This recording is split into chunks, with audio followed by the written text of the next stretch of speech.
going back to, when you started, Dusty, who broke you into business and what made you say, because I go back to Houston wrestling, and I think it was you in the ring. I could almost swear it was you in the ring, and you were bleeding badly, and I fell in love with wrestling. But what hooked you as a kid and would put you on a path to the destiny that you would take as the American dream? Let me tell you how this happened, and this is some honky stuff, man, because we were just talking about it on the 45th of my anniversary, and Michelle, my wife, of 35 years, we were talking about this, this moment. So I'm playing with the Hartford Charter Oaks in the Continental Football League, okay? And it's 1968. And I got cut from the Patriots. So I'm in the Continental Football League, playing with Hartford with the Charter Oaks. The team folds, and I look in the newspaper, it says Boston Arena Annex, Friday Night Wrestling, Tony Santos Wrestling.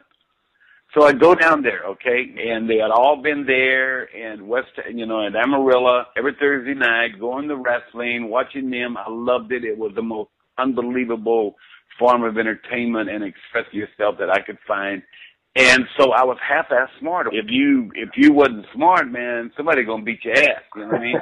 So I said, okay, man. So I get there and I go in there and I'm standing. I buy a ticket. I got about $7 or $8 in my pocket. So I drive up to Boston Arena Annex, not Boston Garden. Yeah. So I go in there and there's a promoter there and he looks at me and said, "Well, man, you big guy. You ever talk about wrestling?" I said, "Yeah, I have, man. I've been down with the Funk." I said, "I've been down with the Funk in Amarillo."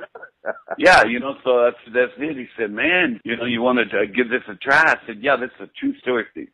So he said, "Come in on Monday if you're around. Come Monday." So I stayed there, and I lived in the car and outside of Boston because they didn't have enough money to stay anywhere. But I boxed Golden Gloves, so I had some little boxing shoes and a bathing suit. So I go down to the Boston Arena Annex.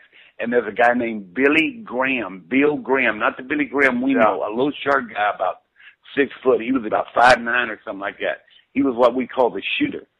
So he said, "I want you to go out there," and they had the little sliding door in this old arena like you've seen in the movie.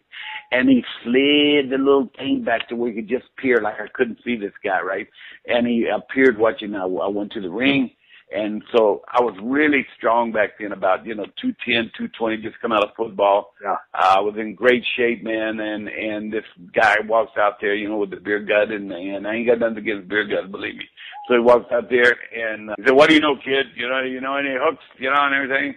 I said, "Yeah, man, I know a lot of hooks," like that. So I didn't know shit from shit. All of a sudden, I didn't know some hooks, hook my ass, hook this, hook. So he grabbed a hold of me and he tried to take me down, but he wasn't that strong, you know what I mean? So he couldn't take me down, and I didn't know nothing about amateur wrestling, absolutely dog nothing. And he couldn't take me down. He struggled for about 10 minutes. Said, "Okay, you'll do." And that's the way I broke into business. Yeah. And then the next week, I wrestled Lenny Montana in the Boston Arena Annex in the main event, and then a guy named Frank Scarpa, who was the world champion, and then that little group. And I wrestled for the world title, my first match in the business. You gotta be kidding me. No, in the first match, and I had never been in the ring at all. Well, how the hell did you get a world title shot? They wrote in the paper, they didn't even call me Dusty, they called me Sandy. Yeah. Sandy Reynolds from the Boston Patriots.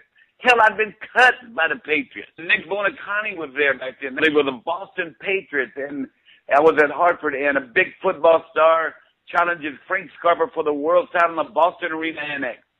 Bull Curry comes into me, and Bull Curry's there, and it's during the holidays. Thanksgiving was coming up, and he says, he comes in and works with this guy every Thanksgiving, and he said, "Kid, there's 2 things you need, man, like a carpenter, man. You need an outfit, and you need to have a bunch of pictures." And I said, "Okay, sir, that sounds good." I was always respectful, and I met Rufus R. Jones there. He was Crazy Duke Graham was his name. Rufus R. Jones, man. We put our money together and had Thanksgiving dinner on the soup line in a kitchen in Boston, Massachusetts. So that's the whole story, and that is the true story, Stephen. So you get a world title shot, you're greener than goose shit. So no, not even greener than that, Steve. Greener than that.